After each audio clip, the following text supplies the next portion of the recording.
Live. Hello and welcome to Agriculture Live to everybody watching.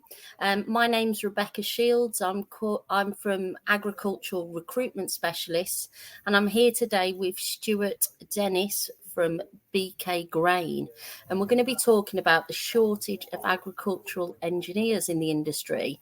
If you've got any questions on this or want to join in, please post your questions in the chat and we'll get to them at the end. So let's start with Stuart. Stuart, would you like to introduce yourself? Yep, I'm Stuart Dennis. I'm a director here at BK Grain.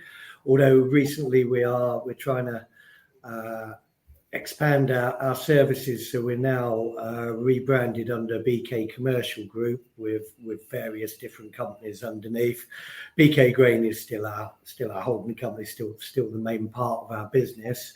But we do basically a whole bespoke system from floor up, including planning. We have 30 members of staff here, and we do everything in the agricultural industry for construction and engineering, electrical.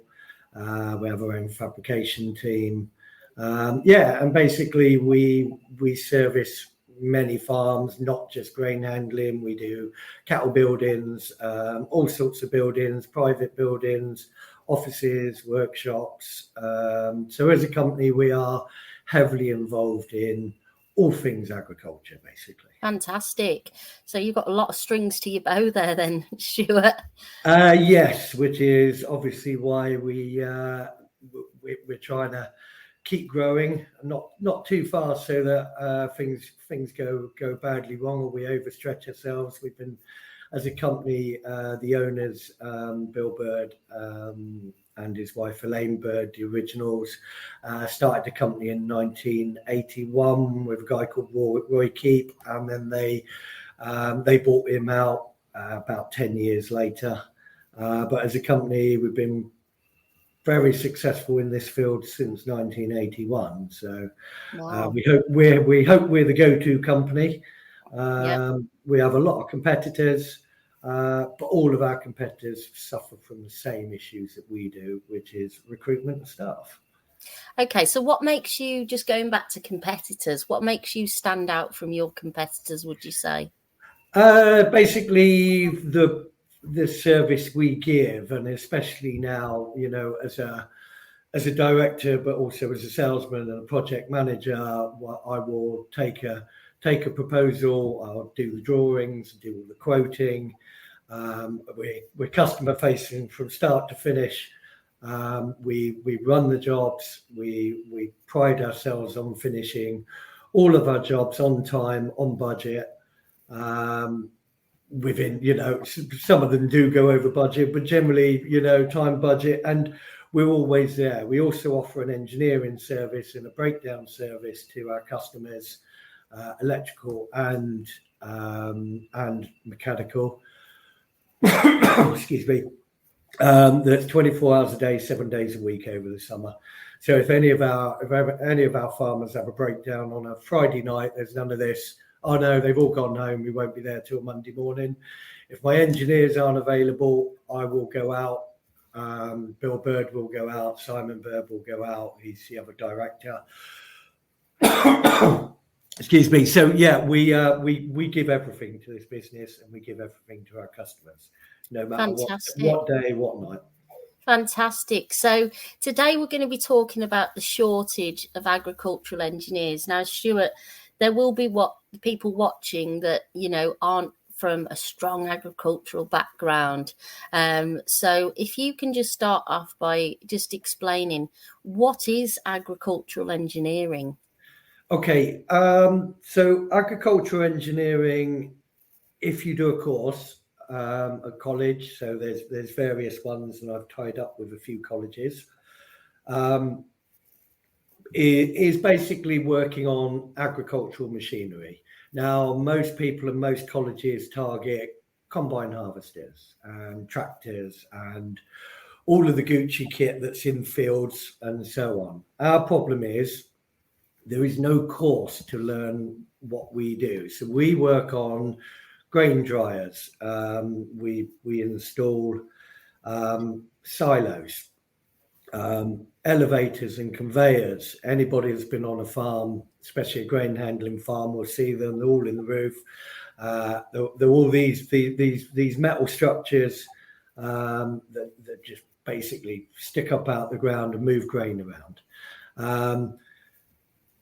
And as I said, it's difficult because unless you come from an agricultural background, you would have no idea. But there's some. It's always been fairly standard, fairly basic stuff. But nowadays, grain industry is really moving 21st century.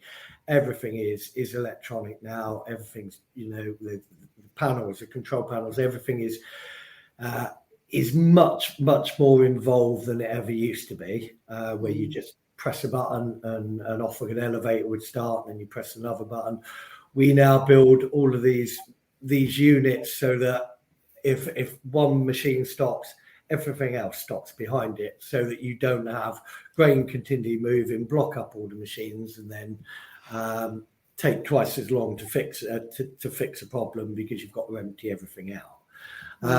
So we are moving forward with control panels and many more electronic items put into these systems now. Yeah.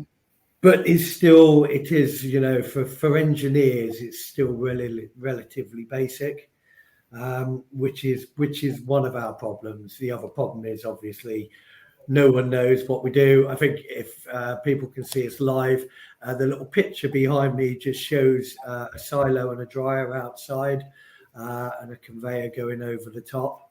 And that's the basics. They're on every farm that deals with grain. And it's the majority of our job. Unfortunately, I've been with BK Grain and in this industry now for 15 years. I think it's about 15 years to the day, there or thereabouts. And when I came here, we had 12 engineers. We are now down to 6 engineers and 1 engineer running them.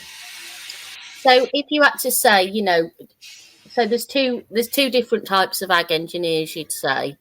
So yeah. Tell me what the 2 different types are for people watching. So basically you've got the easiest way to do it. You've got a mobile engineer, which is a guy that works on mobile plant, which is in the farming industry. Obviously you have your combines here, and all of your machinery. And this is a Gucci part of the job, because you've got your lovely combines in the fields, all beautiful. They've broken down. Again, these guys go out 24 hours a day, 7 days a week, to fix these machines. And this is what they're taught in the majority at college. I've done a bit of work with Wiltshire College and Sparsholt College, and we have taken some apprentices from them in the past, where you can do a little bolt-on course, which then teaches what we do, which is ours is fixed machinery. Okay. So it's all the stuff you can see in the back. We work on dryers. We work with fire, lots of fire burners, yeah. Because that's how we dry grain. Generally oil fire, but we do gas fired as well. Because we work on farms, we don't need Corgi engineering. We don't need to be Corgi registered.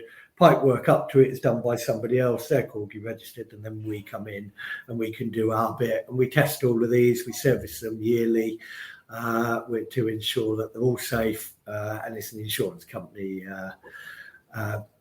proviso that all of this kit is serviced every year, and our engineers go out and do this, and we're trained by certain people. Our engineers have literally came off a course on Wednesday and Thursday last week, where they went with the suppliers of the equipment, and were taught all the changes that have been made, and we do that every year. So you've got your fixed and your mobile machinery, is what you're saying, in terms of the time. And ours, unfortunately, are generally inside. But they're dusty atmospheres. They're very obviously, we have all the protection, safety. Yeah. As an aside, I'm a fully qualified health and safety advisor, so that I ensure the safety of our guys via courses, education, and then PPE that everything is done right. The only good thing that comes of ours, on a rainy day, you can be indoors working, not outside in a field knee deep in mud. So I know with your fixed machinery, you struggled to recruit agricultural engineers, and I think across the industry, whether it's fixed or it's the actual moving machinery, there is a lack of agricultural engineers for jobs. So why do you think there is a lack of agricultural engineers? What's the reason behind it, would you say? It's probably the $1 million question, and the person that can answer that can do.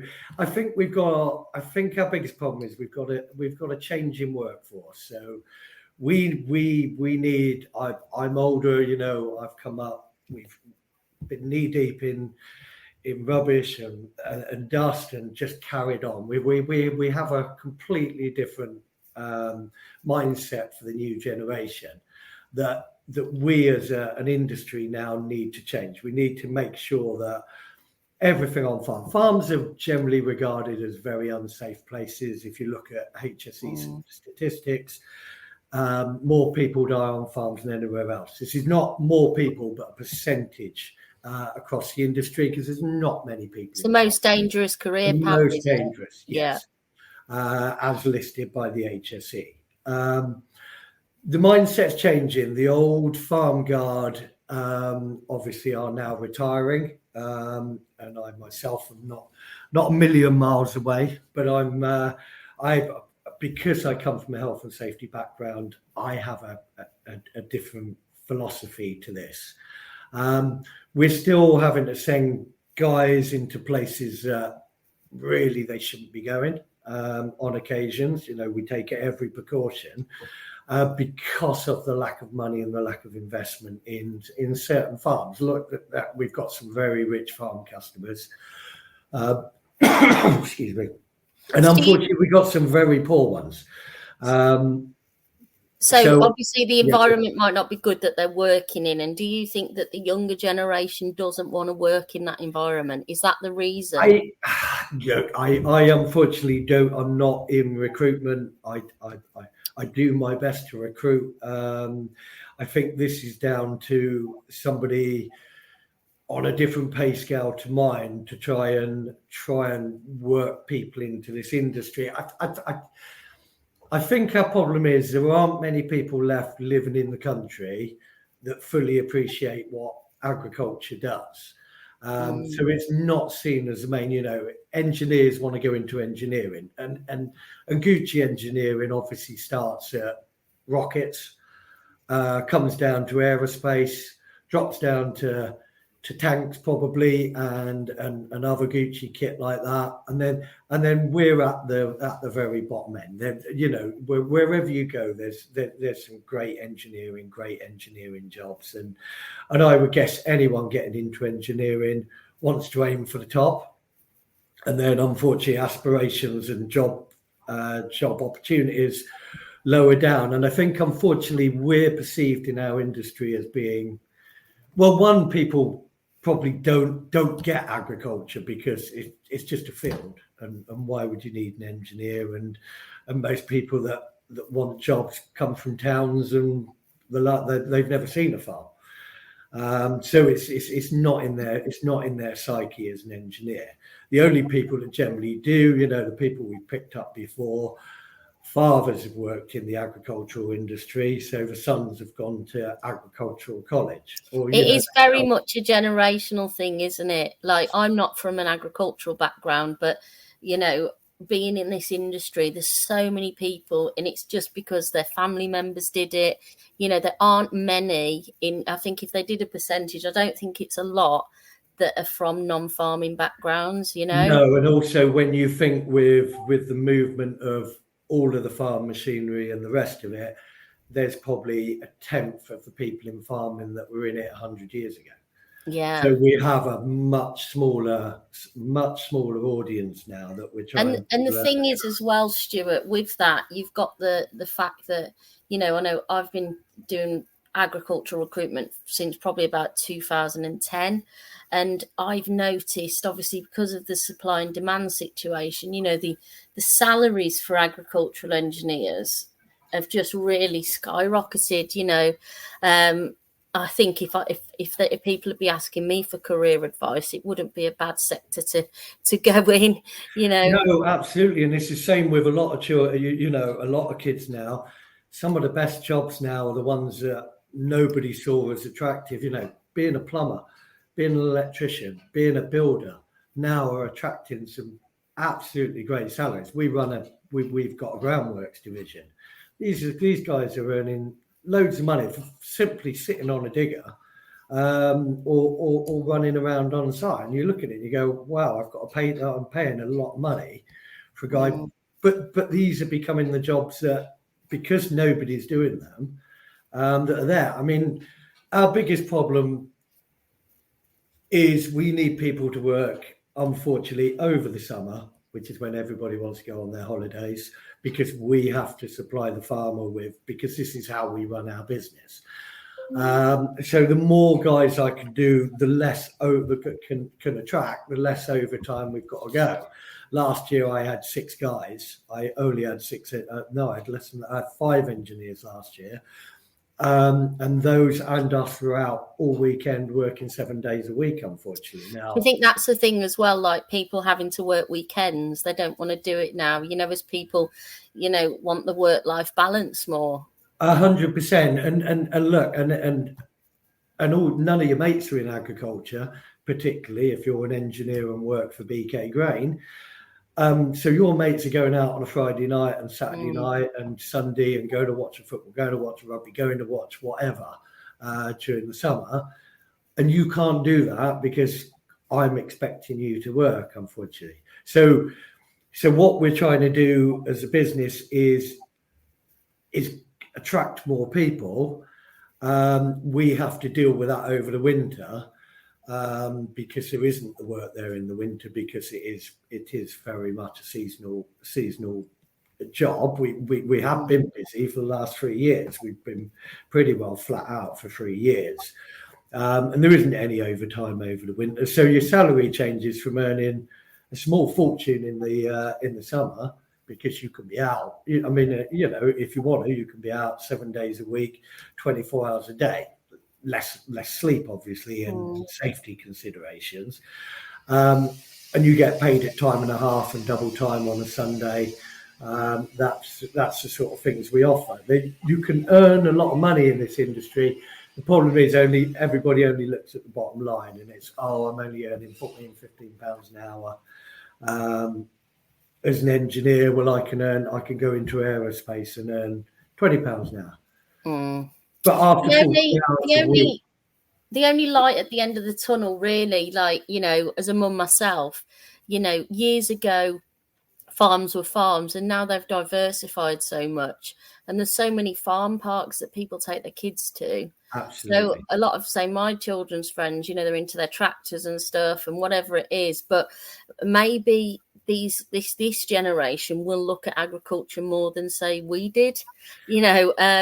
I mean, what do you think, if it doesn't change, in terms of more people joining to work in agricultural engineering, what does it mean for the future? It means it's going to, unfortunately, it's going to die out with our generation. So I'm now 57. Yeah. For 15 years, for the whole summer, I worked 7 days a week, unfortunately, but because that is unfortunately what I've got to do to keep it going, because I can't keep asking engineers to come in all the time. So if we don't, our workforce, and we've got some youngsters, and then we've had some really keen youngsters. Unfortunately, the apprentices we've had have all given up with us and gone off. Apologies for somebody on the ceiling. Getting some parts, obviously. That have gone. So obviously they've come from college. I've managed to nab them at one of the colleges, bring them into us, carry them on as an apprentice. But when they finished and their time with us is up, they've all gone back to work on remote machinery. But you're saying that's struggling as well. I think what we need to do is target the Spa-Schultz colleges, the Wiltshire colleges, to try and somehow we need to push these courses. And at that and how do we do it? How do we do that? What do we do? We've just got to make we've got to make it more attractive. Look, the guys I've got here love what they do. They're out, they're on a different farm, they're out, majority of it in different places all day long. You're out in the country, you've got fresh air, you're going somewhere different, you're not in a city, you're not sat in an office, you're not doing the same thing day in, day out. Our guys can do 20 different jobs on 20 different things a week. So the job is good. We have somehow got to sell our industry to youngsters to get them early. The problem is to get them to go to a Lackham college or a Spa-Schultz college. Somebody needs to go in and target them. I think there's a massive issue in schools here, really. You know, agriculture is one of our biggest industries. You know, we don't want to be having to source from loads of other countries for stuff that we can do here. And, you know, why can't agriculture be on the curriculum, you know, to just like open it, Rebecca, it as an option, you know, because people don't know it's such a closed industry. You know, there's talented people out there that don't know about it. No, absolutely. And if you look at the bigger colleges, you know, you've got Cirencester, so you've got the college there, and there's loads of really good what are now universities that are purely based on agriculture. Yeah. But it's not enough, is it? There's not enough. Because unfortunately they only develop the higher skilled people. So they're the farm managers. But also you see the problem is all of those colleges, because they've now become universities, are now diversifying and going into other parts rather than still concentrating on just agriculture, which they should be. You know, you're an agricultural university, you should be. They're doing holidays. You know, I've got friends that have gone through there as a standard degree, which we don't need. What they need to be doing is have an engineering course for agriculture, so that you can go to a decent university and get a decent qualification, so that you've got something. The industry is 10 times better than it ever was in the past. We are making those changes. Do you think there's?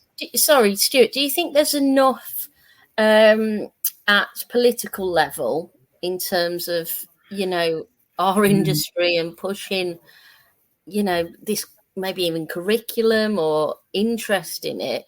Do you think that politicians are even closed off and don't know a lot about agriculture themselves? No, the majority, other than your agricultural minister. Unfortunately, agriculture in this country isn't a great amount of GDP. For the country as a whole.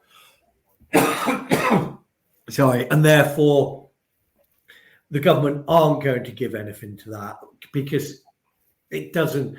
What they're shallow about. What it does do is there can be more farm jobs. Look, we make great wine in this country now. Vineyards in the last 10 years are growing by the minute. It's all agriculture. All of this, we put in machinery for this. This is all stuff that we as a company want to get involved in, because now we're starting to get into the much Guccier parts of what people, you know, if you say to somebody, do you want to go and I offer my engineers, do you want to go and do a breakdown on a farm, or do you want to go and do a breakdown at a vineyard or a brewery? Because exactly the same, the breweries are coming on stream now and using grain and the rest of it, and all the machines. They'll all turn around and go, oh no, I'll go to the brewery, or I'll go to the vineyard. Someone else can go. But the beauty of it is we are now as a company doing all of that, and our competitors are as well. So what we need to get to this audience, which is what's great about what you're doing at the moment, Rebecca, is it allows us to say, farming is not just about being a rat infested farm with, that's really dangerous. One, we're changing all of that. We go out, our company services 100 farms a year. And every time our guys go there, they fill out a risk assessment, they fill out, and then they advise. I ring up the customer and go, right, I can't fix that machine. It's not safe for my guys to work on. So we're not working on it anymore. The minute that machine breaks down, you're on your own. You can't intake. So we need you to do something about it. So we need to. So we're effectively value engineering or safety engineering as we go around. Yeah. And then you've got the issue then, of tackling in terms of the safety aspect. I mean, we've spoke about a lot of the reasons why people wouldn't want to consider it, but what are the real benefits of being an agricultural engineer, would you say, Stuart? The real benefits are you have something different every day. You live and work in places where people spend their time walking. Over a weekend, you'll all go out for a lovely walk in the country. Well, we work in that. We work in those. You have, there's no pollution. We working in a lovely environment. Effectively, sometimes it's a bit smelly because the cows involved and the sheep involved and the rest. But when you stand there and look around, I mean, I've got, we do lots of new installs, and you take a project and then we build buildings. We put all of this brand new infrastructure in that's safe and it's brilliant, and it is just really good. We as a company are really family friendly. Everybody is a name, not a number. We all work together. The lads have got a good camaraderie. They all bounce off, and this is said. Now we've got ground workers, we've got electricians, we've got agriculture engineers, we've got fabricators, we've got CAD designers in the company, we've got all of the office staff based around it, we got project managers and directors like me and the others, and we're happy to chat with the lads. If anyone's got an issue, we will sit down and we will sort it there and then. If somebody Is it easy for people to change from a different industry? We 100% need engineers from outside of agriculture. At the moment, we've got the same pool generally wandering around. So I steal a guy off of one of my competitors. One of my competitors may steal one of my guys later on. Generally, we as a company, because we're deemed a better employer than the rest, because we've got lots of overtime, because the scope is in our company, we've got to do more to earn more. We all pay about the same, but we offer much more overtime than everybody else. I have a due diligence to rein that back a little bit, which we know going forward means we'll have to put the hourly rate up. But look, if someone's a good engineer, I want good engineers from outside the agricultural field to feed in to make what we do much better, because otherwise it's just the same people put in.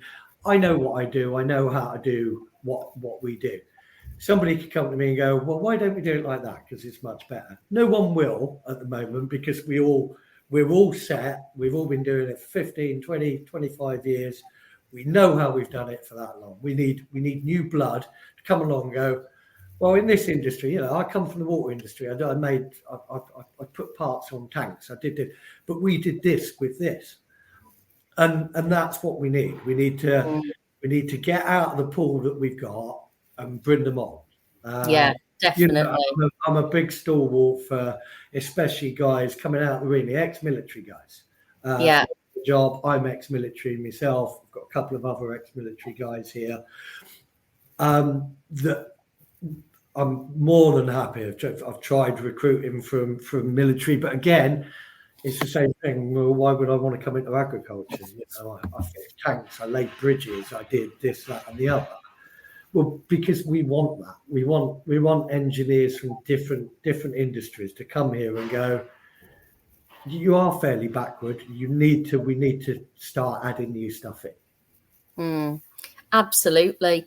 So what other, before we look and see if we've got any questions, what do you think are the biggest issues for agriculture going forward, would you say? The biggest issue is definitely engineering, and our engineering workforce is aging now, and guys like me leading that. Generally, the industry is like that. Aging. Honestly, Stuart, Yeah. farm managers are aging, all of that stuff, and we've got to tackle it. And I hope doing 100%. things. I hope that doing things like this will help people, look at, considering this industry. Really, Yeah, I'm just within having 10 or 15 years, we can see the death of agricultural engineering, because I mean, it's the chances of scary. It's a being sacked. scary place for us to be, isn't it? I mean, I'm just looking. I mean, we've had so many comments. Thank you so much, everybody, for joining us today. It's great to hear that people have enjoyed this discussion. I think it's a really interesting subject. We could go off in so many different ways with it. And it's given me a lot to think about, probably you, and I'm sure our viewers as well. So thank you, everybody, for joining us today. And thank you, Stuart. No, thank you for letting me talk. Absolute pleasure. It's so interesting. If you're watching or listening, and you've got an interesting topic in agriculture that you would like to talk about, please get in contact with myself at Agricultural Recruitment Specialists, because it'd be great to have some different people on the show. Thank you so much for joining us, everybody, again. And all that's left to say is goodbye from us. Thank you, and goodbye.